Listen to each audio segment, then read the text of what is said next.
Good evening, everyone, and welcome to the April 2023 Ordinary Council meeting. We acknowledge and pay our respects to the traditional custodians of this land, the Whadjuk people of the Noongar Nation, and their elders past and present. I would like to advise everyone that the audio of this meeting is being live streamed to YouTube. I request everyone to turn off your mobile phones. I remind you that any recording of the meeting proceedings and photography within the chamber is prohibited unless prior approval has been granted. And councillors and city officers are reminded to disclose any declarations of financial interests affecting impartiality, and are requested to activate their microphones when addressing the meeting. So, with that, welcome. Item 1 is the declaration of opening, and I declare the meeting open at 1 minute past 6 p.m. Item 2 is a disclaimer. The City of South Perth disclaims any liability for any loss arising from any person or body relying on any statement, discussion, recommendation or decision made during this meeting. Item 3 is announcements from the presiding member. That's me. There's no such announcements this evening. Item 4 is attendance. Item 4.1 is apologies. We haven't received any apologies this evening. Item 4.2 is approved leaves of absence, and Councillor Ken Manolis has an approved leave of absence for the period 28 March 2023 to 30 April 2023 inclusive, but he's here with us tonight. Item 5 is declarations of interest. Councillors, does anyone have any interests that they wish to declare this evening? That's a no, okay. Item 6 is public question time. Item 6.1 is responses to previous public questions taken on notice, of which there is nil this evening. And item 6.2 is public question time itself. So I now open public question time at 2 minutes past 6 p.m. We received 4 written submissions prior to tonight's meeting. So let's kick off. I'll invite Mr. Barry Drake of South Perth, if you'd like to come to the microphone, and we look forward to your question.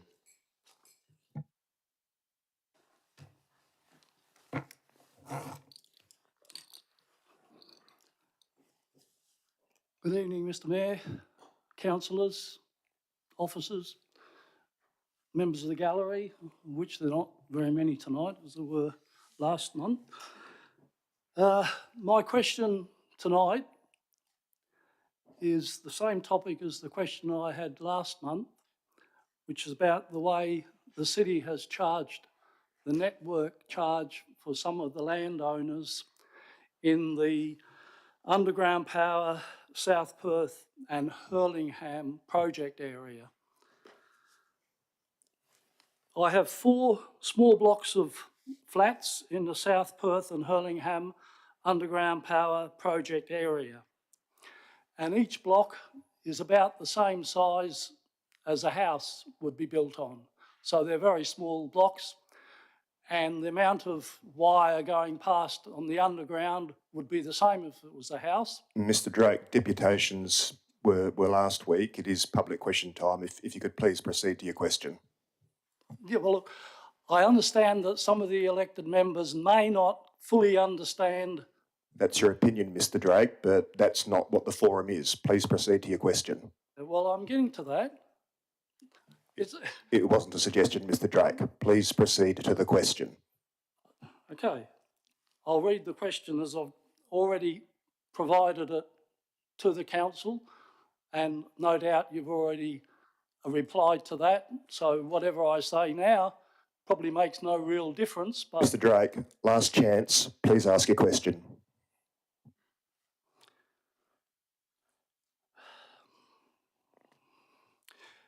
if I was charged the network charge in accordance with the underground power flyer, now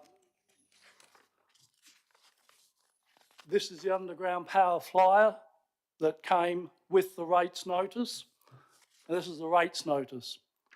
So Mr. Drake, I am going to disallow you if you don't actually ask the question. This is not a time for statements. It is not a time for deputation. It is a time to ask your question. It's written down here. Please ask it. will the city provide me with the legal documents, i.e. the page number of the minutes where the council gave the finance officers of the city the specific legal power to change the gross rental value, in other words, deviate from the GRV that's on the rates notice, to specifically increase my network charge by $35,752, which the federal member for Swan, Jeff Baker, referred to as price gouging when he spoke to me about it. Jeff Baker's the state member, Mr Drake, but thank you for your question. Mr Adams, would you like to provide a response, please? Thank you for your question, Mr Drake. For the sake of transparency, it should be known that you've already been provided with the answer to this question as part of the mediation undertaken after you lodged this matter with the State Administrative Tribunal. Item D of page 43 of the minutes of the Ordinary Council meeting held on the 28th of June 2022 adopted the underground network charges for South Perth Hurlingham. Note that the resolution specifies GRV per unit or dwelling and not GRV per title or property. The charge is calculated considering the GRV per unit or dwelling. This is also consistent with the information for property owners, underground power flyer, enclosed with the rate notice that you're referring to. This document states Council adopted a simple methodology based on 4 tiers of the gross rental value per dwelling or unit. Note it does not specify a GRV per title or property. The way the underground power charges have been adopted for your property and the others within the South Perth Hurlingham scheme mirror those adopted for the Collier and Manning schemes and were carefully considered in order to create the most equitable method of distributing the charges across all properties. To ensure equity, the way your charges are calculated are the same as how they would be calculated if all your individual units were individually titled. This is exactly how the scheme is meant to work, so that the distribution of charges is applied to all units and dwellings. The fact that you've been able to maintain a significant number of dwellings on one title should not adversely impact the people who own an individual unit of a similar type on its own title. It should be noted that all units and dwellings benefit from the increased amenity and the subsequent increase in property values afforded by underground power. Well, that's it. Thank you. Thank you very much, Mr Adams, and thank you, Mr Drake, for your question. I'm now moving on. I would like to invite Dr Mark Brogan of Kensington to the microphone, please.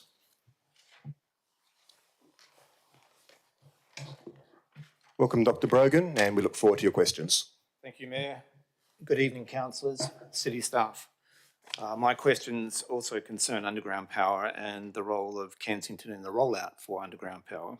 We've had an underground power program in the state since 1996. And since it began, underground power has been built in South Perth in all other suburbs except Kensington. Now, with community support levels above some other suburbs in South Perth, Kensington has nonetheless failed to secure underground power over multiple funding rounds extending over more than 25 years of that program's operation. Failure over many rounds of the program means that Kensington residents will likely pay more for their underground power than other residents, or worse still, since there isn't genuine enthusiasm for underground power in Kensington, may never get underground power. Dr Brogan, I do have to be fair to everyone. If you could get to the questions. I've just got one small bit of preamble. In September 22, Mayor, you advised that the city had secured a deal to deliver underground power to Kensington, but most recently from your blog, I note that there has been a deferral until July, August at the request of Western Power. My question is, when does the City of South Perth expect capital works by Western Power to commence for the delivery of underground power in Kensington? And my second question is, depending on the first, what caveats might apply to that first response? Thank you for those questions. Ms Amprimo, can I send those questions your way? Yep, thank you, Mr Mayor. Western Power is currently finalising the detailed design for the Kensington Underground Power Project. Kensington East and West has been selected by Western Power to be included in the Network Renewal Underground Programme Pilot Tranche 2. The city expects the detailed design and cost estimate to be received in July-August 2023. The city will then model the costs and present a report to council during the September 2023 Ordinary Council meeting for endorsement of the project and the charges. If supported by council, it is estimated that Western Power will commence construction in December 2023, with the charges to residents being deferred until the start of the 24-25 financial year as part of the rates notice for that financial year.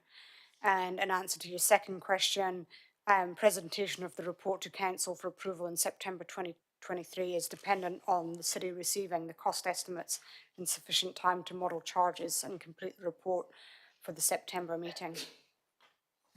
Thank you, Ms Amprimo, and thank you, Dr Brogan, for your questions. I'd now like to invite Ms Kathy Lees of South Perth, if you'd like to come to the microphone, and we look forward to your questions. Good evening, Mayor, councillors and city staff. I'm asking these questions as a resident and ratepayer of South Perth, but also as co-founder of the South Perth Tree Canopy Advocates that represent over 600 members of the local community who are passionate about ensuring that the City of South Perth has a thriving urban forest for the benefit of future generations. My first question is, the City's Urban Forest Strategy 2018 to 2023 is due for review this year. Given that the strategy's target of maintaining the 2018 20% tree canopy cover with no net loss has not been met, with canopy cover sitting at 17% in 2020 and likely considerably less now, and given the growing community concern about the city's declining tree canopy, can the city advise when the review of the strategy will commence and whether the city will be providing scope in the 2023-24 budget for the review? Thank you for your question. Ms Amprimo, can I send that your way? Yep, thank you, Mr Mayor. The city has already commenced collating information to support the review of the urban forest strategy. This work will continue and be used to inform an elected member briefing on the potential approaches to delivering a review of that strategy. A provision for the strategy review will be included in the draft 23-24 budget, which will be presented to council for approval. Thank you, Ms Amprimo. And your second question, Ms Lees? The town of Victoria Park has achieved national and international recognition for the success of its urban forest strategy. And a key part of the development of the strategy and its success was ongoing community engagement, including the establishment of a subcommittee that included members of the community. Given how important a thriving urban forest is to the South Perth community and how concerned the community is with the ongoing loss of tree canopy cover in our suburbs, will the city consider a greater level of community engagement in the review of its urban forest strategy than that undertaken with the original strategy, similar to the model used by the town of Vic Park, and does it envisage any impediments to such an approach? Thank you. Ms Amprimo? The city will be consulting with all key stakeholders, including the broader community, in the review of the urban forest strategy. The details of the approach to this have not yet been determined and will be influenced by the outcome of preparatory works undertaken in advance of the strategy review. Thank you, Ms Amprimo. And your final question, Ms Lees? Final question. The urban forest strategy included goals of planting 7,500 street trees, 2,500 trees on parks and reserves, and 1,000 trees on school land over its 5-year timeframe. Can the city please advise how many trees have been planted since the strategy was adopted in 2018 in each of these areas, and how many trees are forecast to be planted in each of these areas in the next financial year? Thank you. Ms Amprimo? The city planted 7,942 street trees, 675 reserve trees, and 1,000 plants were provided to schools, of which 100 were trees. Please note that these amounts of trees planted in the city's natural areas are not included in these figures. The city is currently planning the next round of tree planting, and the figures will be available once we have a confirmed budget for 23-24. Thank you, Ms Ampremo, and thank you, Ms Lees, for your questions. I might just interject for a moment because we're going to run out of time for public question time very shortly. I'll move a motion that we extend the time for public question time, seconded by Councillor Brenda Abrandis. Thank you. Councillors, please cast your votes.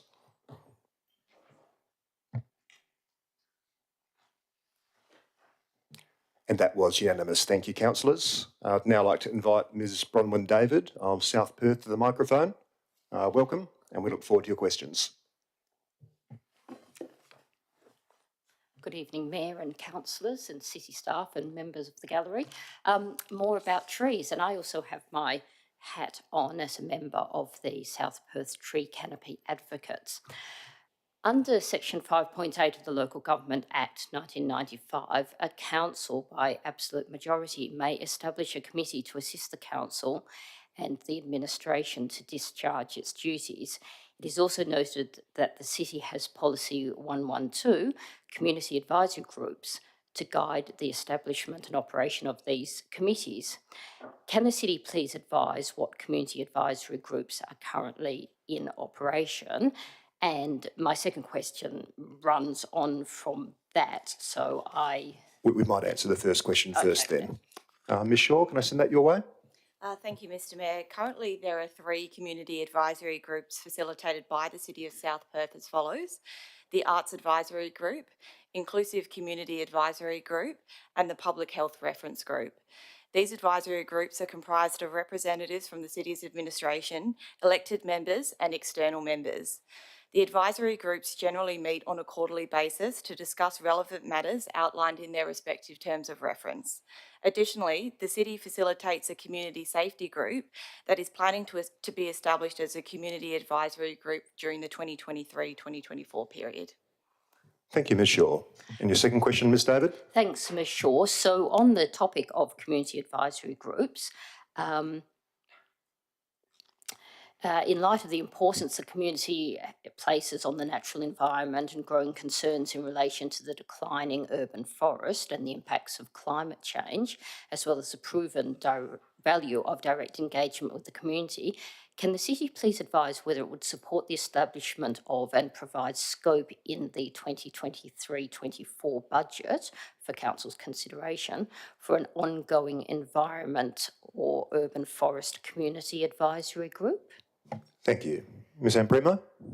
The city has not yet determined the method of community engagement that will be undertaken with the regard to the review of the urban forest strategy.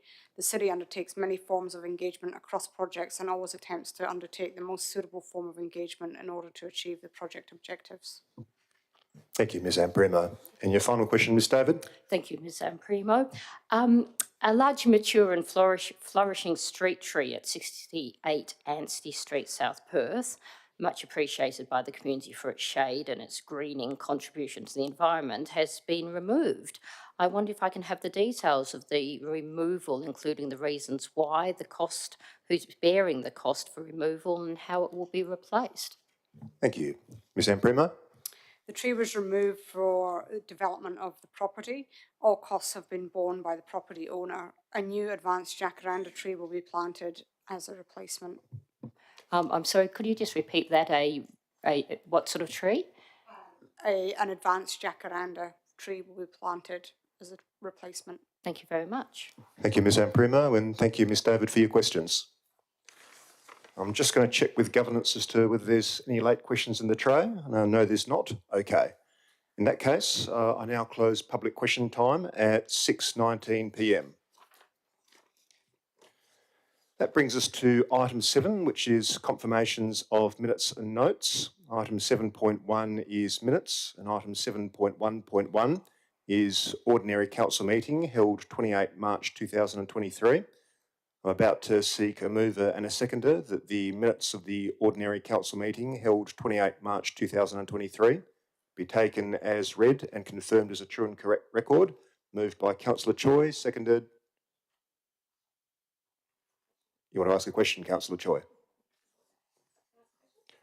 It's irregular, but I'll allow it. Thank you, Mr. Mayor. I just wanted to confirm that the Department of Local Government's letter in relation to the the LPS 7, the draft LPS 7 item last month has been included in the minutes now for last month's meeting. I believe it has. I just wanted that confirmation of the meeting tonight. Pretty sure that was answered by email earlier, but Yes. Mr. Bradford? Sorry, I haven't seen it, so just checking. Yes. Okay, thank you. All right. So, looking for a mover to confirm that the minutes of the last ordinary council meeting be taken as read and confirmed as a true and correct record. Could I have a mover, please? Councillor Brenda Abrandis, thank you. A seconder? Councillor Navard, thank you. Councillors, please cast your votes.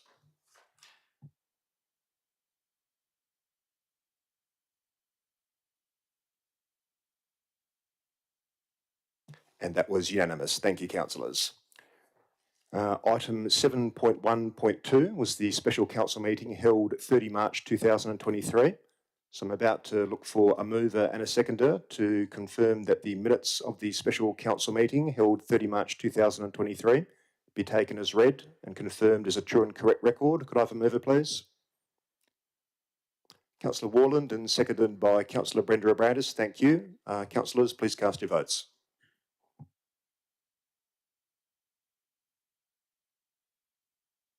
That was unanimous. Thank you. We're moving on to item 7.2, which is notes of briefing. So I'm going to call for someone to move that council notes the following council briefings and workshops were held. 7.2.1, concept briefings and workshops, and 7.2.2, council agenda briefing, 11 April 2023. Could I have a mover, please? Councillor D'Souza, thank you. A seconder? Councillor Brenda Abrandis, thank you. Councillors, please cast your votes.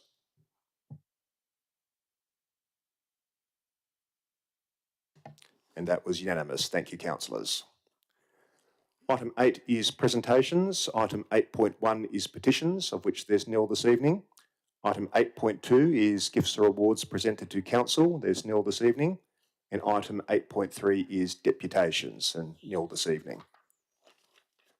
That brings us to item 9, which is the method of dealing with agenda business. And I wish to advise that the following agenda items are new reports and were not presented to the council agenda briefing held 11 April 2023.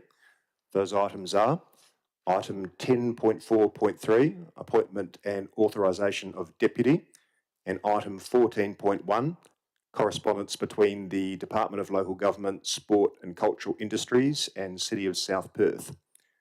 I'll now seek confirmation from the Chief Executive Officer, Mr. Mike Bradford, that all the report items contained in tonight's agenda, with the exception of item 10.4.3 and item 14.1, were discussed at the April Council agenda briefing.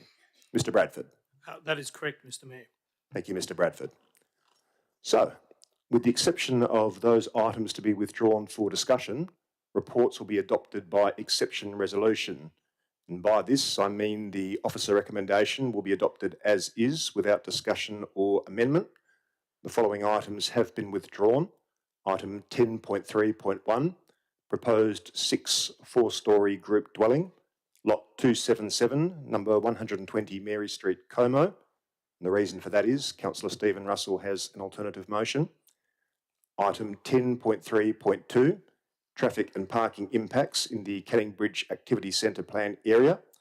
The reason for that is Councillor Mary Choi has an amended motion. And item 10.4.3, appointment and authorisation of deputy. The reason for that is it's a new report. Councillors, does anyone wish to pull out any other items for discussion this evening? That's a no. Okay. In that case, I'm going to call for a mover and a seconder to carry the following items by exception resolution. Those items are item 10.1.1, tender 8 of 2022, provision of sound, lighting and staging for the city's community events. Item 10.1.2, tender 9 of 2022, provision of traffic management for the city's community events. Item 10.4.1, listing of payments, March 2023. Item 10.4.2, monthly financial statements, March 2023. Could I have a mover, please? Councillor Brenda Abrandis, thank you. A seconder? Councillor Warland, thank you. Councillors, please cast your votes.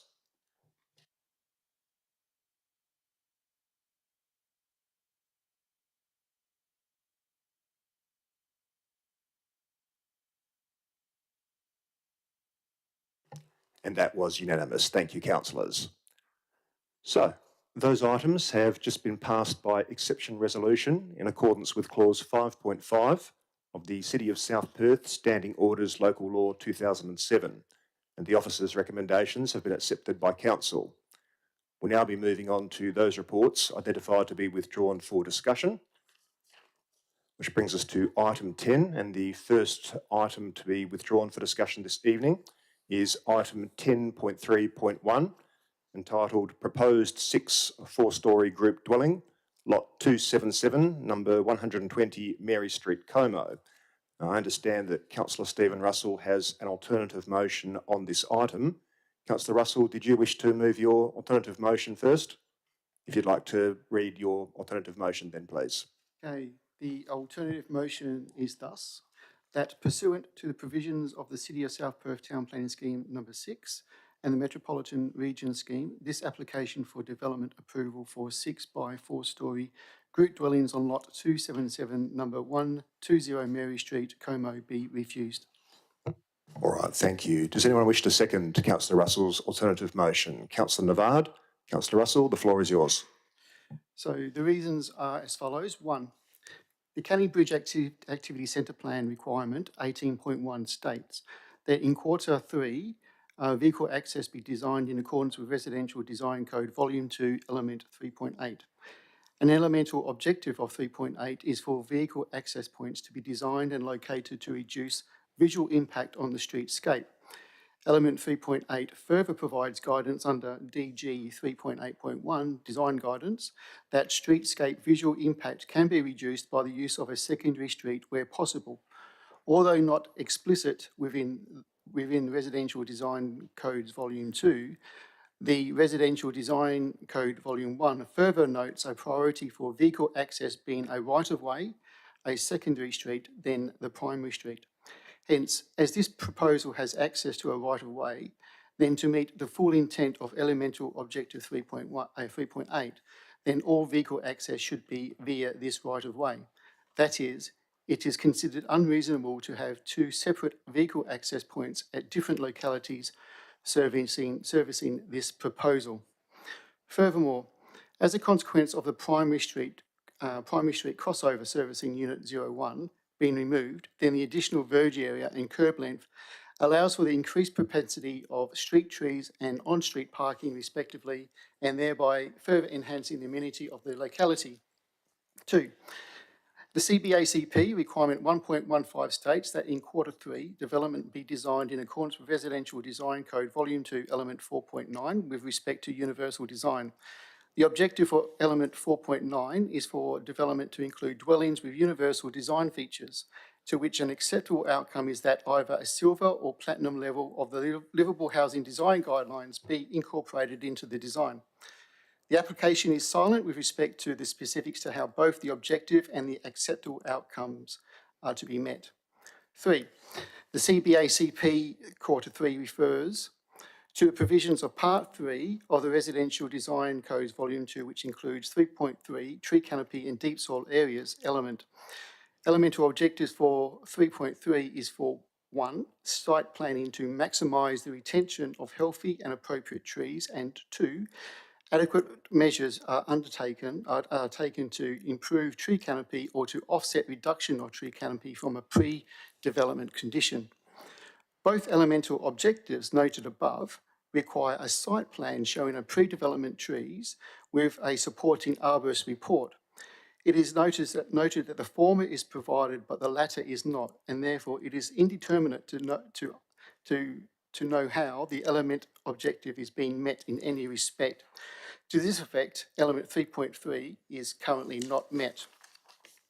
Although the City is recommending condition 13 to cover such, the protection and enhancement of canopy is considered sufficiently important that Council and not the City, with respect to the City, be the due regard making body under the Planning and Development Local Planning Schemes Regulations 2015, Schedule 2, Part 9, Clause 67.2p, and I quote, whether adequate provision has been made for the landscaping of the land to which the application relates and whether any trees or other vegetation on the land should be preserved, close quote. 4, the proposal Unit 06 footprint intrudes approximately 1.1 metres into the rear sewage easement. As the Water Corporation has not been consulted per the Planning and Development Local Planning Scheme Regulation 2015, Schedule 2, Part 9, Clause 66(1), then it is unknown how this proposal may impact the Water Corporation's sewage line asset. To this effect, the proposal as it stands does not meet the Planning and Development Local Planning Scheme Regulations 2015, Schedule 2, Part 9, Clause 67 2ZA, which I quote, any other planning consideration received from any authority consulted under Clause 66. Close quote. Thank you. Thank you, Councillor Russell.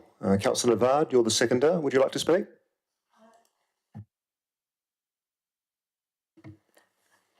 No, I think Councillor Russell has done a very comprehensive job, so I'm very happy to sit with that. All right. Thanks you, Councillor Navard. Councillors, is there anyone who wishes to speak against Councillor Russell's alternative motion? Councillor Choi? I have a question, if I may. Fire away. Thank you, Mr. Mayor. I'm just wondering, there's quite a lot in there, and I'm just wondering if there's any opportunity for a relevant officer, if they're able to address what, if any, implications there might be with this alternative motion, in maybe point by point, if possible. That would be really helpful. Ms. Shaw, should I send that in your direction? Yes, please. Thank you, Mr. Mayor.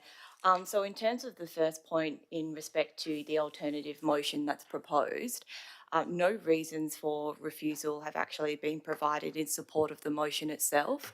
And what this means is that if there was an application for review to the State Administrative Tribunal, the City would have no reasons in which the applicant could make the application against. So in respect to the actual reasons for the change provided in the alternative motion itself, I can go through each point if you like. So first and foremost, Volume 2 of the Residential Design Codes is a performance-based policy, and it differs to Volume 1 of the codes, which provides for deemed to comply criteria and design principles. So in terms of the assessment that's undertaken by the officers, the applicant would need to demonstrate that the proposed design met the associated element objectives for each of the design elements contained within the document. And the way in which they can do that is to either provide the information that's required under the associated acceptable outcomes, or they can provide any other performance-based solution to demonstrate how they have achieved the element objective itself.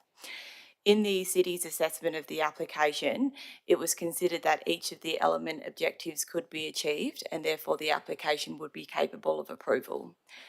In respect to the particular reasons that are contained within the alternative motion, the first being to do with the vehicular access to the site.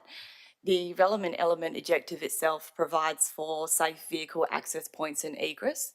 In terms of the City's assessment in that respect, whilst it's noted that Volume 1 of the codes would otherwise require direct access from the right-of-way in the first instance, this is not a requirement of Volume 2, which this application needs to be assessed against. So in terms of whether it met the requirements for safe vehicle access, the City has considered that it has met that relevant element objective. In terms of the requirements for universal design, it's noted that the acceptable outcomes and a means of achieving that requirement include compliance with the Livable Housing Design Guidelines. However, there's no actual requirement for the applicant to meet that specific requirement other than to demonstrate that they've provided universal access. So in the City's assessment in that respect, it was considered that given the application provides for features such as ground floor access to units, amenities on the ground floor and lifts, it was considered capable of approval in respect to universal design.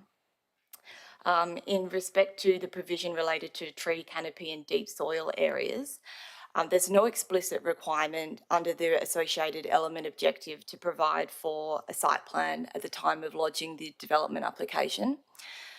So in this respect, the design review panel had considered the application and raised no concerns with respect to the existing canopy over the site, and that was also supported by the officer's site inspection when reviewing the application.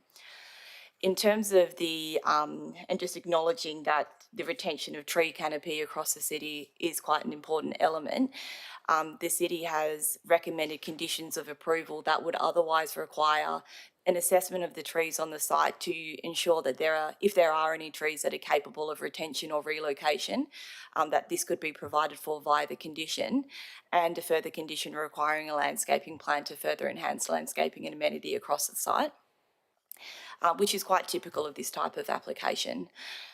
In respect to the last point to do with the referrals to service authorities, the West Australian Planning Commission has delegated determination for applications on zoned land, and in delegating the power for local governments to determine those applications, it has specific requirements in instances where referrals to state government agencies is required. So, for example, it could be where the application itself abuts a primary regional road, where it would need to be referred to main roads, or it could be where the proposal abuts the Swan Development Control Area. There are no specific requirements in respect to referral to service agencies such as the Water Corporation, where the infrastructure is located on private property. The onus is on the applicant themselves in designing the proposal to undertake the necessary due diligence in respect to identifying the location of any infrastructure that's over the land. What happens in practice is that if that hasn't been identified in the detailed design process, it would then occur as part of the building permit application. The applicant would then, similar to a subdivision application where they would be liaising with the relevant service authorities for connection points, they would be liaising with the Water Corporation in terms of any necessary capping or access to that infrastructure in future. If, as a result of advice from the Water Corporation at that stage, amendments to the application are required, the applicant would then be required to lodge an amended development application to suit the requirements from the Service Authority. Thank you. Thank you, Ms Shaw, and very comprehensive. Councillors, is there anyone who wishes to speak against the alternative motion? Councillor Credland. No, I don't, but I'm sorry, could I just ask a question about the director's answer? By all means. The last bit that you covered in your response there related to the Water Corporation and the sewer. Does that mean that at the time of assessment of a development application that it's not necessary to take into account whether or not someone's building, for example, over a sewer in an easement? Is that the problem of the applicant if they choose to put in a development application that has that on their plan? Ms Shaw.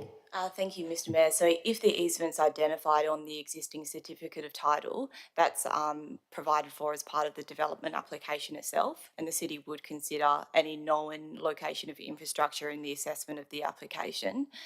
In many circumstances, the actual specific location of the infrastructure is not known at the development application stage, and the applicant would undertake further investigations with service authorities at the detailed design stage for the building permit. The city's recommendation would always be that the applicant undertake due diligence upfront in designing the proposal to make sure that they identify any infrastructure. However, it is quite common that it would be resolved through the building permit process. Thank you, Ms Shaw. Councillors, does anyone wish to speak against the alternative motion? Councillor Choi.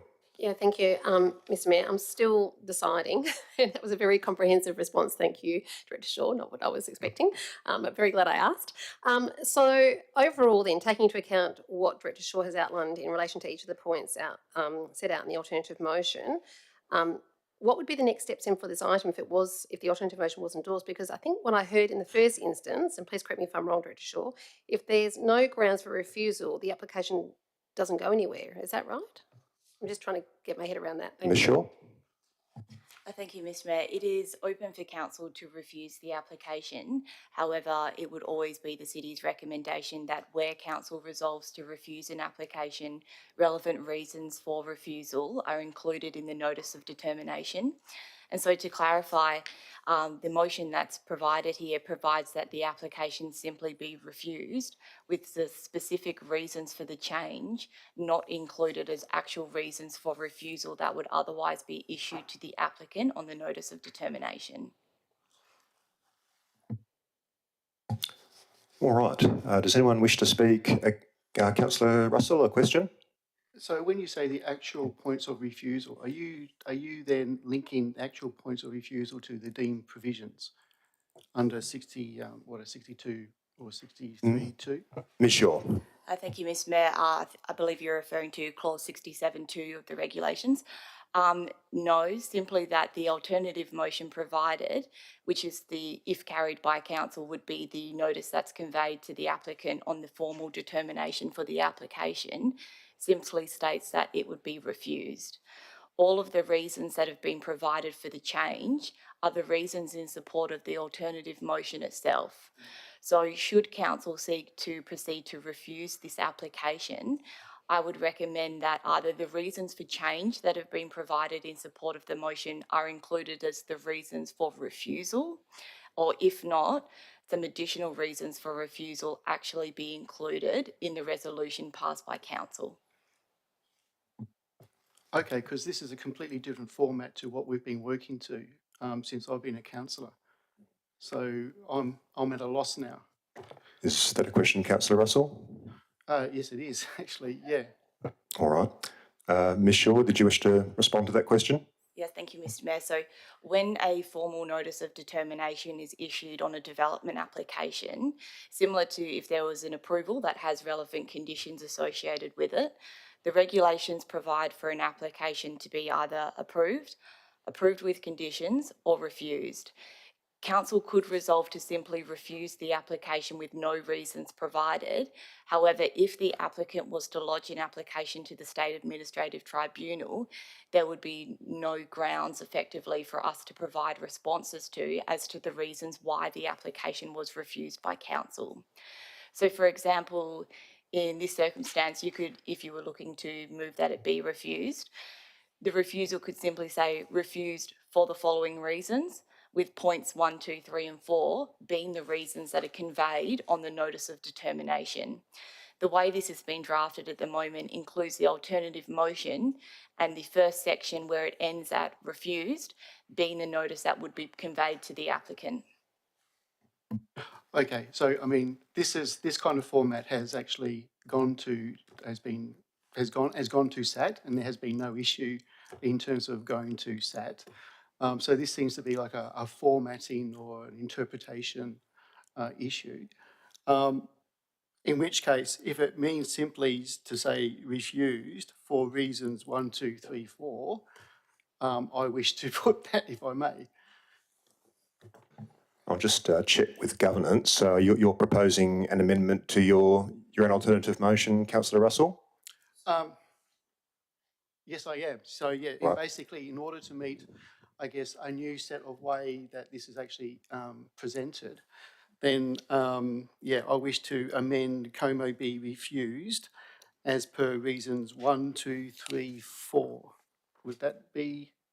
Ms Shaw, does that meet the requirements of allowing the SAT to consider those to be the reasons for refusal? Thank you. To clarify, council could resolve to simply say be refused, and an application for review could be made to the State Administrative Tribunal.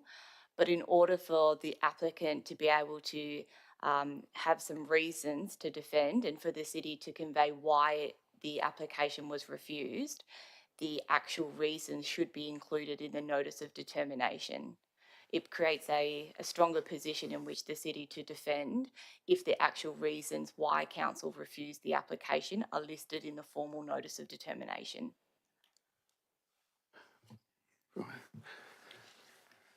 What would you like to do, Councillor Russell? So what you're saying then is basically under alternative motion is that the reasons for change to be all inclusive into that. Okay, all right, well then I would wish that then, thank you. Governance, are we able to accommodate that? All right, Councillor Navard, yes, you're the seconder. You need to agree if, all right, you're happy with that? Absolutely. Okay, Yes. all right. So the alternative motion has been amended as per Ms Shaw's recommendation with the consent of the mover and the seconder. Yes, so to clarify, then it would be Como be refused per the reasons, and then it'll just be that entire list. Is that your understanding, Ms Shaw? All right, thank you. All right, so we've got an amended alternative motion before us at the moment. Does anyone wish to speak against the amended alternative motion? Councillor Brenda Abrandis? Far away. Thank you, Mr Mayor. I've got a couple of questions with regard to this alternative. So the recommendation condition for approval included tree retention and also tree relocation. Could you just advise how successful the tree retention and tree relocation has been with regard to these applications? As I understand, we've got a few significant trees on that site. Ms Shaw or Ms Mullen? Thank you, through the chair. There's not actually any designated significant trees on this particular site. There are some fairly substantial trees on the site, and what we would anticipate is the arborist report would then give an indication as to whether these trees may be successfully transplanted. We have had examples, I can't give specific locations, but we have had trees that have been relocated successfully within the city. Thank you, Ms Mullen. Did you have another question, Councillor Brenda Abrandis? Yes, thank you, Mr Mayor. I've got a couple with regard to the trees in particular. So just with regard to the trees, yeah, apologies, not a significant tree under our policy, but a significant tree in its own right I'm referring to. How many trees would need to be considered for relocation or retention on that site? Should I send that to Ms Mullen or Ms Shaw? Ms Mullen? Thank you, through the chair. As mentioned at the agenda briefing, that would be really determinant on the arborist report, because we'd be willing to see through that report what the trees are, what the condition of those trees are, and whether they would be successfully relocated. So it really depends on the arborist report and what the findings of that report are. Thank you, Ms Mullen. Councillor Brenda Abrandis? Thank you, Ms Mullen. And just with regard to the trees, so is there any idea as to the extent of canopy cover that it's actually providing over that property at the moment? Ms Mullen? Thank you. No, not in sort of technical terms. If you look at the aerial photography, there is a substantial canopy cover on the site, but not in actual. I couldn't give you a specific technical answer. Thank you. Councillor Brenda Abrandis? Thank you, Ms Mullen. And one more question, just with regard to the sewerage easement. With regard to the applicant, was conversation had initially with regard to the design and actually what they're planning to develop on that site to circumvent any future issues with regard to sewerage easement? Is that Ms Shaw or Ms Mullen? Ms Mullen? Thank you, through the chair. No, there weren't, because when the initial assessment was undertaken of the application, we could see where the indicated sewer line was, and we could see what was proposed in that location. Officers are sufficiently experienced that they're aware that there can be a design solution, an engineered solution that could be achieved on this site. And as Ms Shaw indicated, it's typically addressed through the building permit stage. There were no obvious concerns at that initial stage due to the location and the design of the property. Thank you, Ms Mullen. Councillor Russell, a question? No, I actually wish to raise an amendment here. A second amendment. A second amendment. I've taken on board what the city officers have said regarding 4, and yes, I believe they are correct in terms of okay, go on. in terms of that it can be dealt with post planning approval. So I would wish to take out amendment 4, reason 4. So you're deleting reason 4 from your reasons? All right. Councillor Navard, is that acceptable to you? Yes, that will be fine. All right. Okay, so the amended alternative motion has just been amended again. We're deleting reason 4 from the amended alternative motion. Okay, I'm going to say a few words. I'm going to speak against the amended alternative motion. And councillors, if we didn't already know this, then I think the conversation so far tonight has illustrated that planning law is a very specialised and a very technical field. It's very easy for us to overlook relevant considerations, especially when a proposed alternative motion is radically different from the officer recommendation. As it happened, I sought advice from Ms Shaw about the alternative motion, the original alternative motion yesterday, and that advice informed the views that I was about to express, but I'll probably cut it down because Ms Shaw has done it far more eloquently than I could have.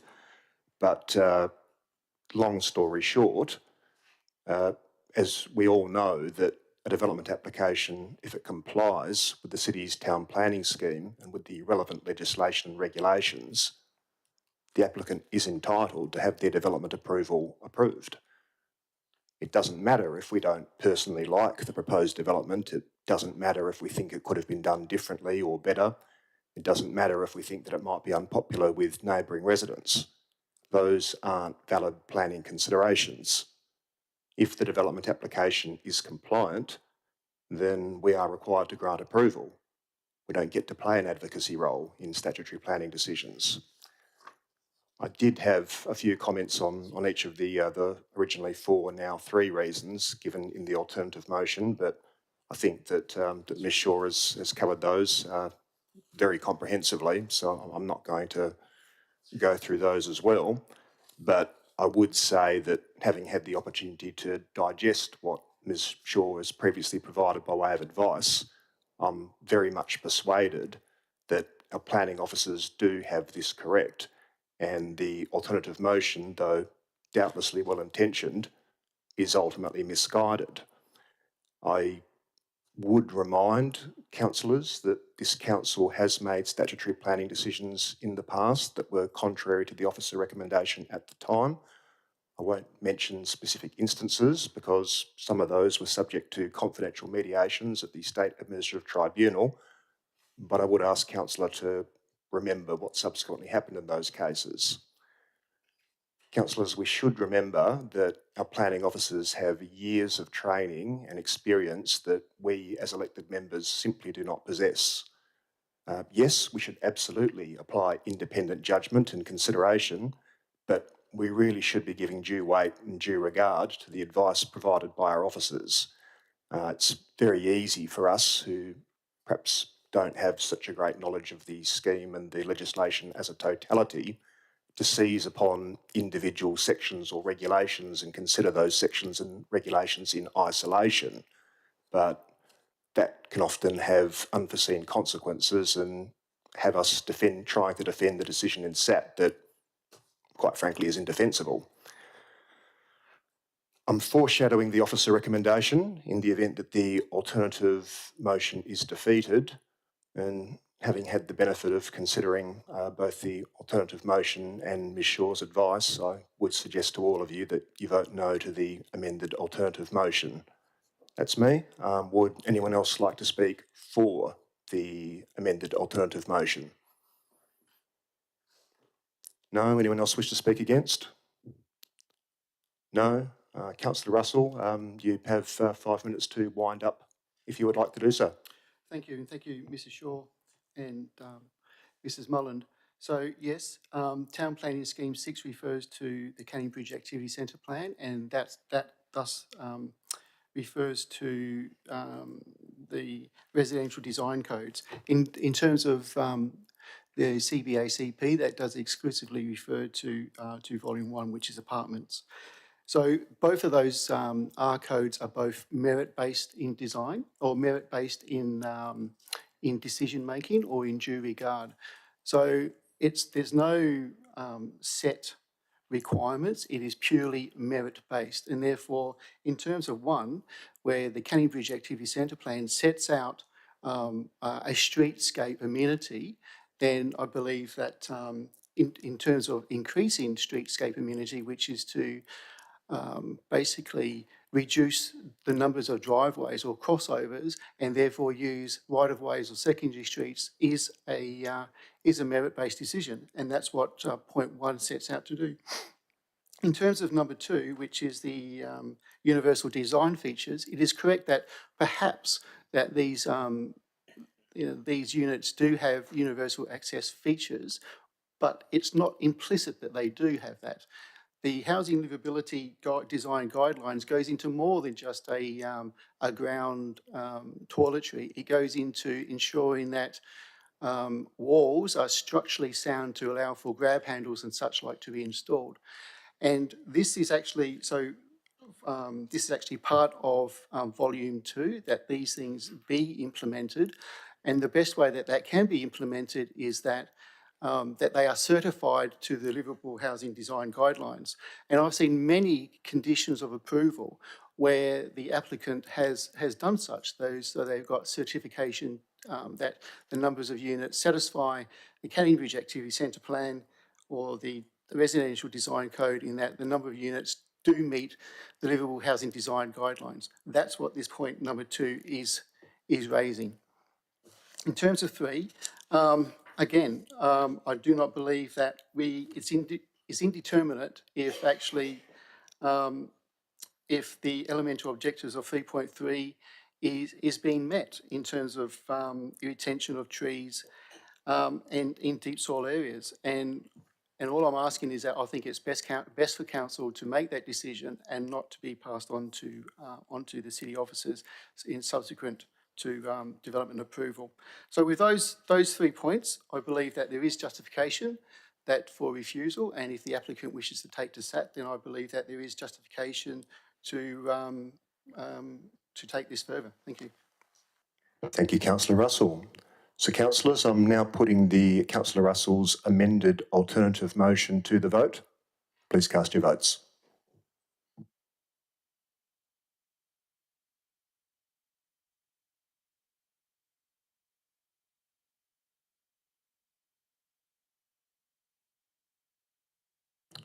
Okay, so Councillor Russell's amended alternative motion has passed 6 votes to 3. For the benefit of those listening via live streaming, those who voted in favour were Councillor Stephen Russell, Councillor Jennifer Navard, Councillor Mary Choi, Councillor Ken Manolis, Councillor Andre Brender-Abrandis and Councillor Blake D'Souza. Those who voted against were myself, Mayor Greg Milner, Councillor Glenn Cridland and Councillor Nick Warland. Okay, so we're moving on to the next item to be withdrawn for discussion this evening. That is item 10.3.2. Traffic and parking impacts in the Canning Bridge Activities Centre Plan area. We do have an officer recommendation and Councillor Mary Choi has an amended motion. I guess we'll start with the officer recommendation. Does anyone wish to move the officer recommendation? Councillor Russell, thank you. Seconded by Councillor Cridland. Councillor Russell, the floor is yours. Okay, look, I wholeheartedly agree with this motion and indeed will support Councillor Choi's amending motion if she so wishes to bring this to the floor. So the genesis of this motion is to address a trending concern that developments within the Canning Bridge Activity Centre, with the support of the State Government DAP, are in lieu of providing the full complement of on-site visitor parking bays as required by the plan, and instead maximising the number of on-site parking bays for residents and utilising council property, that is, the street verge, to meet any shortfall in visitor parking bays. Not only do I believe that this does not meet the intent of the Canning Bridge Activity Centre Plan in so many ways, for example, objectives of parking not dominating the streets and to rely less on private vehicle transport, but in my opinion, and perhaps more worrying, is in effect we have the transfer of wealth from the public domain to the private domain. That is, a developer can maximise the marketing and sale value of the development dwellings as they have more car bays per dwelling, or indeed even increase the number of dwelling numbers at the cost of constructing public vehicle embayments within the street verge. I would add that public wealth cannot be measured by money alone, as public wealth is also a measure of public immunity, and this would include the environment in the provision of street trees and deep soil areas to combat the loss of tree canopy on private land. Hence, what we now have is a scenario where over time infill development is reducing private tree canopy, but the city cannot locally compensate with street trees in the public domain, as this land is likely to be turned over to visitor parking embayments to facilitate the very infill developments. This is absolutely crazy and will ultimately lead to the detriment to the community living within the city. Now, to my knowledge, there has been at least 2 developments in the CBACP where this has occurred, and possibly a third meeting, possibly a third today. The first was for a development at the corner of Davilick and Roberts, where a post-SAT DAP meeting, I believe there to be such an overreach in the exercise of discretion by the non-elected members to allow for the use of public land in this manner that I felt compelled to resign my position on DAP. As Council would know, I wrote a comprehensive resignation letter to Minister Saffioti, explaining my concerns, to which the Minister responded to the effect that there is nothing in her powers to address the issue. So, elected members, here and possibly in other local governments, should sit up and take note, because what is happening is the probable steady erosion of public land, that being the street verge, to facilitate private development without due consideration of public wealth. This has been allowed under state government design planning regulation, whereby a majority of non-elected and therefore non-public accountable members on the state government DAP can decide how public street verges are to be utilised. I ask you, does this pass the pub test? So I fully endorse this motion and Councillor Choi's amendment, as unfortunately the horse is bolted, and I would fully expect that developers will take advantage of such throughout the city. How effective this change in policy will be within the DAP or even the Special Matters DAP framework is yet to be seen. Thank you. Thank you, Councillor Russell. Councillor Quidland, you're the seconder. Would you like to speak? Yes, please, Mr Mayor. I'm aware of 4 development applications in the city in which there has been an attempt, generally successful, by the developer to take community land which is in the public realm and provides public amenity, that's the verge where the trees are, and use it as their on-site, in quotation marks, car parking provision for their own personal benefit. All of those have been in the Canning Bridge Activity Centre plan. It hasn't been a problem anywhere else in the city yet. And this motion comes out of the efforts of former Como councillor Carl Celadon, who raised the issue by way of notice of motion, which has brought it here today. So this is an important issue in the Como area for the Canning Bridge Activity Centre. It is very important that we do our best as elected members to protect this part of the public realm, and that is because, as Councillor Russell just said, you can't work out the value of things just in dollars. And the reason people think South Perth and Como in particular is a nice place to live and travel and visit is because we've got nice verges and we've got lovely street trees. It gives a lovely, cool perspective to travel and visit. You don't have your swings hanging from car parking bays. You have your kids out playing on the verge where you've got trees and shade. And I would also like to thank Miss Mullen and whoever else from the planning team was involved in the recommendation for today's DAP, because I thought that was a very well-written report in respect of another development in Como where the developer sought to use the public realm to provide their, in quotation marks, on-site car parking provision, which was resisted by the city staff. And when the city was required to provide an alternative recommendation for approval, they again opposed the developer's attempt to take the public realm away from the community. And today, the DAP, Councillor Russell will be pleased to know, was successfully convinced not to give the public realm away to the developer. So a little success today. Hopefully it is a good sign for the future, and this notice of motion can only continue that work. So thank you, Ms Mullen. Thank you, Councillor Quidland. Now, Councillor Choi, I am aware that you've got an amended motion there. Did you wish to move that? Yes, thank you, Mr Mayor. My amended motion is that Council 1 notes policy P210 will be reviewed with respect to the use of the city street verges for visitor parking bays for developments throughout the district. And 2 notes a further report will be presented to Council on this matter. All right, I'll see if there's someone who wants to second that. Seconded by Councillor Borland. The floor is yours, Councillor Choi. Thank you, Mr Mayor. So the reasons are, 1, although this item pertains to the Canning Bridge Activity Centre Plan area, the principal aim of policy P210 street verges is to commit to the retention and development of green and leafy streetscapes, including street verges throughout the city of South Perth. 2, the city has noted development applicants' increasing requests to utilise the city's verges to provide visitor parking to address a shortfall on site. Contrary to the aims of policy P210 street verges, and it has considered that the continued practice of using verges in this way will erode the green streetscapes contrary to the objectives of policy P210. Although it is not clear whether the city's review and findings is general or only pertains to the Canning Bridge Activity Centre Plan area, it is the view nevertheless that there is a potential, if not actual, issue affecting the whole of the district, and as such, policy P210 street verges should be amended to reflect such in the 1 amendment proposed, in excluding the use of the city's verges to accommodate visitor or other parking provision associated with development across the whole of the district. Thank you. Thank you, Councillor Choi.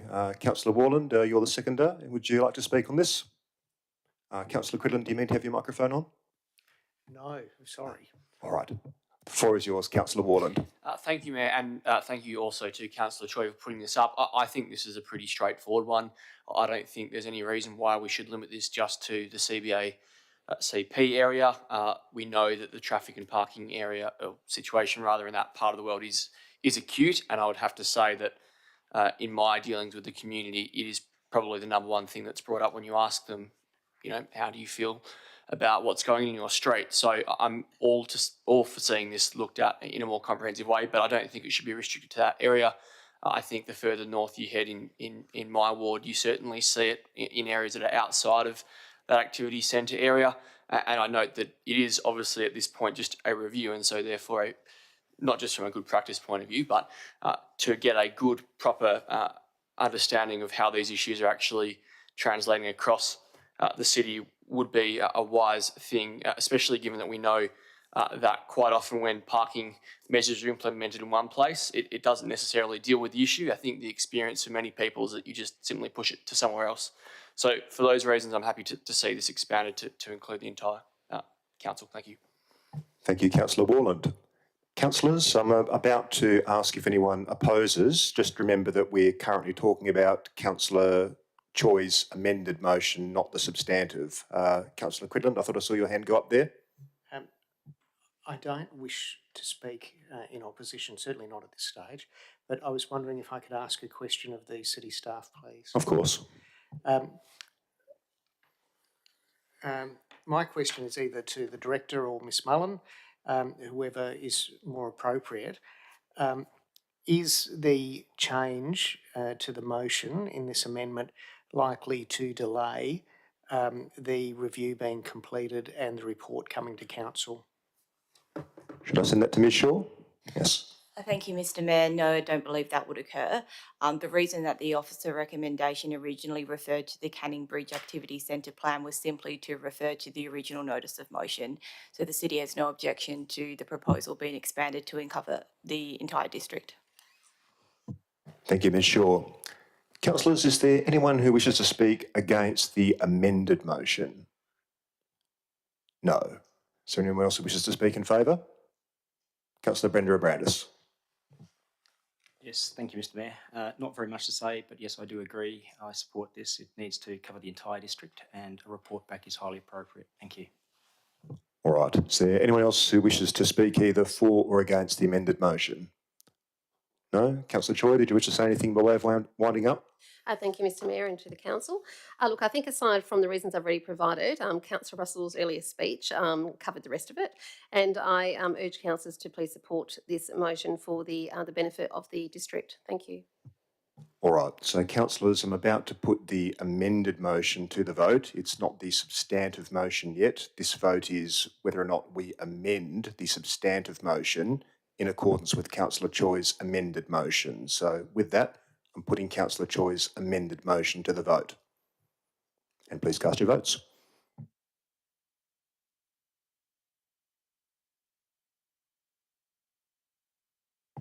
And that was unanimous. So the officer recommendation has now been amended in accordance with Councillor Choi's amended motion and we return to the amended substantive motion. So I'm going to ask if anyone who hasn't already spoken on the substantive motion, if they wish to speak either for or against. Councillor Brenda Abrandis. Thank you, Mr. Mayor. I am speaking for this motion. Yes, it is critical that we actually do preserve trees on verges.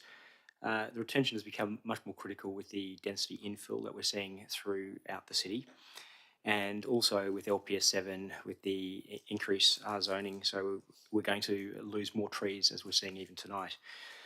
So again, it's important that we actually maintain and protect and preserve our public open space and not allow development opportunities to actually seize that space to the detriment of trees. And as spoken about earlier, it is a future value that's not measurable and incredibly important for all of us. Thank you. Thank you, Councillor Brenda Abrandis. Is there anyone else who hasn't already spoken who wishes to speak either for or against? No. Okay. Councillor Russell, you were the mover of the original motion. Is there anything you wish to say by way of summing up? Well, since no one's spoken against, you can actually just call it. Well, I was being courteous, but sure, I'll put it to the vote. So, councillors, we're now voting for the officer recommendation as amended by Councillor Choi's amended motion. Councillors, please cast your votes.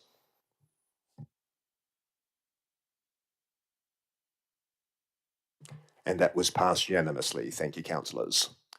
Okay. That brings us to the next item to be withdrawn for discussion, which is item 10.4.3, which is entitled Appointment and Authorisation of Deputy. It is a new report. We do have an officer recommendation before us. Does anyone wish to move the officer recommendation? Councillor Brenda Abrandis, thank you. Anyone to second? Councillor Wallen, thank you. Councillor Brenda Abrandis, the floor is yours. Thank you, Mr. Mayor. I've got nothing further to say other than this is quite appropriate that we support this recommendation. Thank you. Thank you, Councillor Brenda Abrandis. Councillor Wallen, nothing to say? All right. Well, is there anyone who wishes to speak against the officer recommendation? No? In that case, I'll just use my powers under the standing orders to declare that item carried unanimously. Moving on. Okay. So item 11 is applications for a leave of absence. Does anyone have a leave of absence application that they'd like to submit? I can see Councillor Cridland nodding.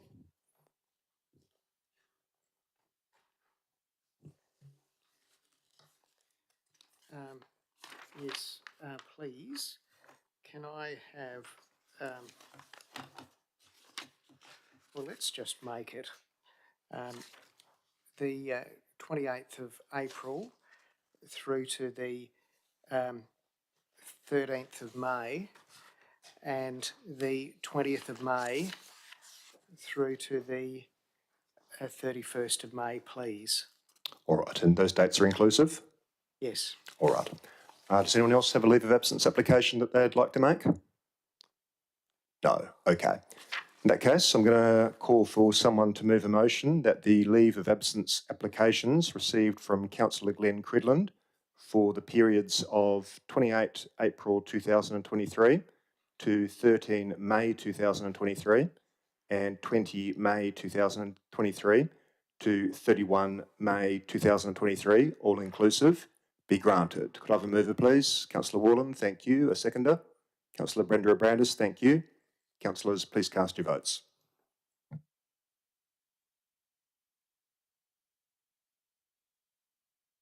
That was unanimous, thank you. We now move on to item 12, which is motions of which previous notice has been given. That's nil this evening. Item 13 is questions from members. Item 13.1 is responses to previous questions from members taken on notice, and responses to questions from members taken on notice at the March 2023 Ordinary Council meeting can be found in the appendix of this agenda. That brings us to item 13.2, which is questions from members. Are there any questions from members this evening for the administration? Councillor Cridland.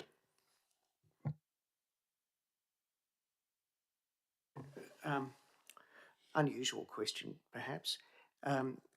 But is there any way, noting the way the agenda is set up, of councillors simply in the public forum that an open council meeting is, of thanking the outgoing manager of governance, Bernadine Tucker, for her, I'm guessing 5-year service to the city, and of course welcoming her replacement, Ms Tony Fry, and our new director, Donna Shaw. I think we've done it in the briefing, but I'm not sure if we can do it in the public chamber of a council meeting. I think we certainly can. Councillor Cridland, if you'd like to move that, I'm very happy to second it. Well, I move that then. And I second it. Councillors, I'm pretty sure we can do this by way of a show of hands, but all those in favour of council showing their thanks and their recognition to outgoing governance manager Bernadine Tucker, our congratulations and welcome, even though you've been with us for a while, to our new governance manager Tony Fry, and welcome and hope you like the City of South Perth to our new planning director, Ms Donna Shaw. So all those in favour, please raise your hands. Carried unanimously. Thank you all. Councillor Choi, I think I saw your hand go up for a question. Yes, thank you, Mr Mayor. Look, I've had a number of residents contacting me requesting a status update on the underground power program for the South Perth and Hurlingham precinct. And I noticed that councillors received some updated information via our councillor bulletin, and I think there's also some updated information on the Western Power website. I'm just wondering whether that could be collated, and actually if the underground power webpage on the city's website could please also be updated accordingly for residents, so I can direct them to that. Thank you. Ms Amprimo, should I send that your way? Or Mr Bradford? Okay, that was easy. Thank you, Mr Bradford. Anyone else? Councillor Borland. Thank you, Mayor. I'm just wondering whether the city is aware of any ongoing disruption to the principal shared path alongside the Kwinana Freeway, and whether there's any updates to that and the impact they might have on residents along Melville Parade. Should I be sending that to Ms Amprimo? Yes. Thank you, Mr Mayor. There has been ongoing works carried out by Main Roads WA along that area, but we can certainly provide an update for you. Thank you, Ms Amprimo. Councillor Russell. Thank you. Following a question from the public regarding Kensington Underground Power. So as I understand it, that construction is not to commence until the back end of this year, November or December 2023, and that the charges to the residents or the land owners would be as per the rate notices for the financial year 23-24. So, no. Ms Amprimo. The charges would appear in the 24-25 rates notice. So what did I say? 23-24. Sorry, 24-25 financial year budget. Yes. So, so there's a gap then where there's a finance, and how's that gap? I'm assuming that Western Power needs to award for capital works to commence. Who's covering that cost? Ms Amprimo. Western Power will accept payment in line with, once provided the decision's made, they will start construction without the payment being levied on the residents. They are aware that it would have to go through the budget cycle, and it wouldn't be until 24-25 that we would levy that payment on the residents. Okay, so to confirm then, there will be no sort of like mid-year review requirement for us to cover the costs. So Western Power will be covering that complete cost. Thank you. Any further questions for the administration, councillors? No. Okay, moving on. That brings us to item 14, which is new business of an urgent nature introduced by decision of the meeting. And we do have one of those this evening. You've hopefully all received the late report that was issued by the city today. There is an officer recommendation, and I'll read that first, but then we'll have to go through the process set out by clause 5.4 of the City of South Perth Standing Orders. So the officer recommendation is as follows. Paragraph 1, that Council authorise the Chief Executive Officer to release all correspondence between the Department of Local Government, Sport and Cultural Industries and the City of South Perth in relation to governance concerns as part of the minutes, And paragraph 2 is that council note a further report will be submitted to the ordinary council meeting in May requesting authorisation to release the letter submitted to the Department of Local Government, Sport and Cultural Industries by 30 April 2023. So I need to move that one under the standing orders, but I'll call for someone to move, well, that's me, that in accordance with clause 5.4 of the City of South Perth Standing Orders Local Law 2007, item 14.1, correspondence between the Department of Local Government, Sport and Cultural Industries and City of South Perth be considered. I've got to move that, but is there a seconder? Councillor Worland, thank you. Councillors, please cast your votes.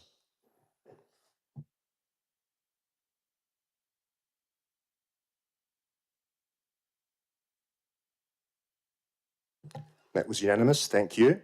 That brings us into item 14.1 proper, which is entitled Correspondence between the Department of Local Government, Sport and Cultural Industries and City of South Perth. So this report is to seek Council's endorsement to release all correspondence between the Department of Local Government, Sport and Cultural Industries and the City of South Perth in relation to governance concerns. Councillors, I won't speak for long because we did have a workshop on this last night. They say that sunlight is the best disinfectant, and I tend to agree. There has been some recent media coverage about correspondence between the department and the city. There's also been some confusion about whether the city was obliged or requested to keep certain correspondence received from the department confidential, and that has led to some conflicting reports in the media. I've received a number of inquiries from members of our community asking about what they've read in the media, and I understand that some of you have received similar inquiries. I understand that the department has advised that we can make the relevant documents public. Under the circumstances, we should make those documents public. We should be open, honest and transparent and allow our community to see for themselves what the correspondence says. So I'm happy that we should do that. I'm happy to support the officer recommendation. Councillor Worland, is there anything that you wish to add? No? Okay. Is there anyone who wishes to speak against the officer recommendation? Councillor Choi. Thank you, Mr. Chair. I don't want to speak against it. I've just got some questions, please. I would like to speak to the item, if I may. As in asking questions? Questions and also speaking to the item. All right, so fire away with your questions first. Okay, thank you. We've just got a couple of those. Can the city please confirm the number of correspondence that is to be released and whether it will be appropriately redacted so as not to breach any confidentiality requirements as ordinarily applied to council governance matters? Mr. Bradford, should I send that your way? Yeah, I'm happy to answer, but I might have to be corrected if I get the number wrong. There's 4 pieces of correspondence. And they will be redacted following similar principles that we would if we were releasing under FOI in terms of names of those individuals that need to be protected, well, shouldn't be disclosed, and other information. And it is as per what has been distributed on the hub to councillors. Thank you, Mr. Bradford. Another councillor, Councillor Choi. Sorry, another question, Councillor Choi. Yes, thank you, Mr. Mayor. Are there any implications in raising this item in this manner now, i.e. to the city, to council or individual elected members or officers, please? Mr. Bradford? I'm not sure I understand what point you're making. I must confess I'm in the same boat. Could you clarify what you mean by that question, Councillor Choi? Just asking a general question. Are there any implications with this officer recommendation? If there is any, could we please be advised what it might be? To anyone concerned? I've got no concerns about if council agrees to the recommendation. Any further questions, Councillor Choi? Yeah, just last one. Just an administrative one. I'm just wondering whether the council workshop last night should have been included in the table under 7.2.1, which was endorsed earlier. I understand that it will be for the next meeting. Yep. And you mentioned that you wish to speak? Oh, yes, thank you, Mr. Mayor. Firstly, transparency and accountability to our community on this item is acknowledged, and it is the view that, at least on the face of it, there appears no issue with the information received from or to the Department of Local Government via the letters council is or has been made aware of being made public. However, it is the view on what exactly and how this information is released to the public has not been fully explored. The first time councillors were made aware of this item was around 24 hours ago at a councillor workshop, where notably 2 councillors were absent. How they could possibly vote on this item tonight without the benefit of the briefing last night or a prior council agenda briefing on the item is curious. The City's response letter to the department, which is also part of the item Council is being asked to endorse tonight, Council hasn't received yet. Sorry, just forget that bit because I think that's been delayed, so don't worry, I wrote this earlier. So carrying on to my next part, I take my council decision-making role seriously and I'm not comfortable with making decisions on the fly. And in fact, council has always been dissuaded from doing so. However, it is acknowledged amidst recent negative media publicity on the matter that the city may have a well-founded desire and need to release some information to the public sooner rather than later to address any concerns that anyone in the community may have. I, for one, have only received one query on it. I believe the City CEO has within his administrative powers already to release such information as he feels is necessary to meet the City's needs, if he so deems that the matter is of such an urgent nature that it needs to be addressed right now and cannot wait to be listed at the next available Ordinary Council meeting. Whereas any other item, it would appear with advance notice in the Council agenda briefing papers prior to the Ordinary Council meeting, with the public being aware of it beforehand and not after a decision has already been made on the item as is proposed tonight. It is the view that this would have demonstrated greater transparency and accountability on the item by council and, more importantly, the community. I understand, for whatever reason, though, that the CEO may prefer council to endorse publication of the letters in the appropriate form, and so purely acting in good faith and following the advice of not just the city's internal governance but also WELGA governance, I will support the officer's recommendation in this instance. Thank you, Councillor Choi. So that's in favour of the officer recommendation? Yes, it is. Thank you, Mr Mayor. All right. Mr Bradford, there were a couple of mentions of your role there. Is there anything that you wish to say? I do believe whilst I do have administrative powers for some things, I think this, given the circumstance, it's appropriate for a council decision, which is why I put it forward as such. The notion of increased transparency through a normal process, we have changed slightly to what one of the options we discussed last night, in that another report will go forward in May. That will go through the full process and that will give the full opportunity for public participation and asking questions on perhaps these letters and also that response. And so I think that is appropriate. I do believe, though, that it is necessary to release this information as soon as practical, and this is whilst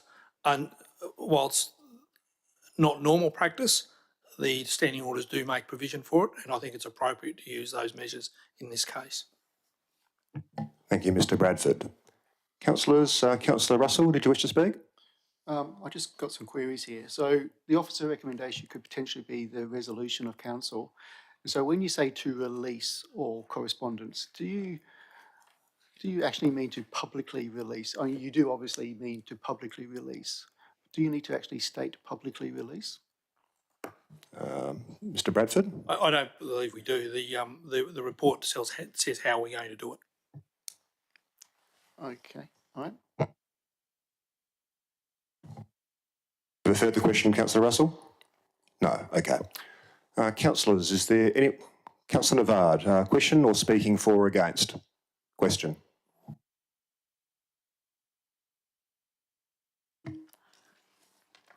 This is really just to do with time frame and also just a means of the community being aware of an explanation.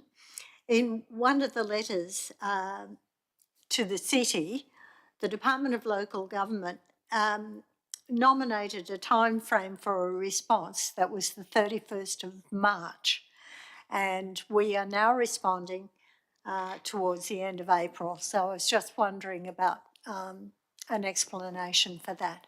Thank you. Mr Bradford. Yep, thanks for the question. You may recall that in order to meet the original timeframe of that letter you're referring to, we actually had a workshop scheduled in March, which we decided to postpone due to the workload of council during March, considering a number of significant items. And in making that decision, I sought approval from the department to extend the time frame for the response to the 30th of April, and they have agreed to that, which is what we're now working towards. Thank you, Mr Bradford. Councillors, anyone wish to speak either for or against the officer recommendation? Councillor Brenda Abrandis. Thank you, Mr. Mayor. Just a clarifying question for the administration first. Just with regard to redactions, we've spoken about that. Just to be clear, will all names be removed from documents, including councillors, that would be made publicly available? Mr Bradford? Or is Yes, that they have. I believe the only name that appears in it is mine. anything to add, Ms Fry? No. Another question, Councillor Brenda Abrandis, or did you wish to speak either for or against? I'll speak for the motion, actually. Yes, I am supportive of this motion, given the urgency and the nature that we do need to actually make the disclosure. I am also concerned about transparency and quite comfortable that with this coming back through a normal council approval process, so agenda briefing and ordinary council meeting, that the opportunity for the community will be to fully view the documentation and then go through the normal procedure and participate on this item. So for that reason, I am quite appreciative of the transparency. Thank you. Thank you, Councillor Brenda Abrandis. Is there anyone else who wishes to speak either for or against the officer recommendation who hasn't already spoken? No. Okay. Probably not much for me to say by way of winding up, other than I think transparency is appropriate. Councillors, I'll put the officer recommendation to the vote.